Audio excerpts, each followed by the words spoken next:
তাবলিগ জামায়াতের দুই গ্রুপের সংঘর্ষ ও মৃত্যুর ঘটনাকে কেন্দ্র করে তুরাগ তীরবর্তী রাজধানীর অংশে সভা সমাবেশে নিষেধাজ্ঞা দিয়েছে ডিএমপি।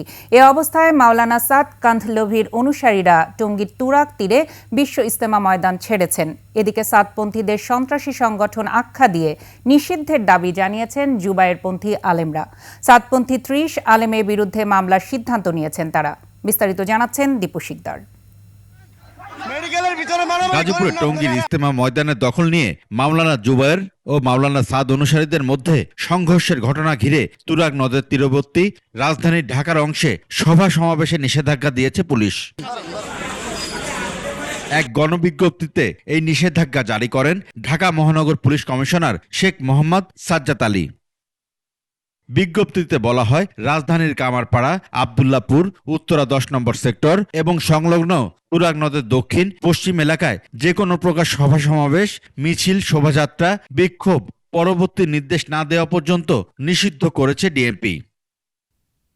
এর আগে সচিবালয় স্বরাষ্ট্র মন্ত্রণালয়ের সম্মেলন কক্ষে সরকারের 5 জন উপদেষ্টার সঙ্গে বৈঠক করেন সাদপন্থীরা।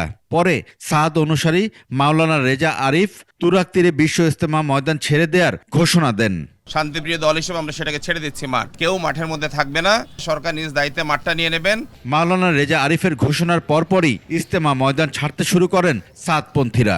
পরে সরকারের পক্ষ থেকে ময়দানের দায়িত্ব নেওয়া হয়।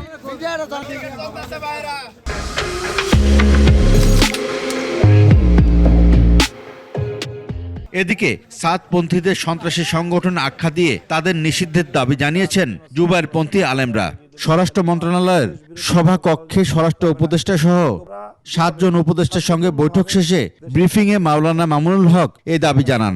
বাংলাদেশের সঙ্গে যুদ্ধ ঘোষণাকারী একটা সন্ত্রাসী বাহিনী হিসেবে তাদেরকে চিহ্নিত করা ছাড়া আর কোনো উপায় নেই। অপরদিকে ইজতেমা ময়দানে সংঘর্ষের পর কাকরাইল মসজিদে সমবেত হন জুবায়েরপন্থী আলেমরা। সাদপন্থীরা ষড়যন্ত্র বিভেদ সৃষ্টিকারী এমন মন্তব্য করেন তারা। 3:30 থেকে 4:45 দিক দিয়ে ওরা কি করছে, ইট পাথর দিয়া সমানে নিক্ষেপ করা আরম্ভ করছে। রাত্রে আমরা পাহারায় নিযুক্ত ছিলাম।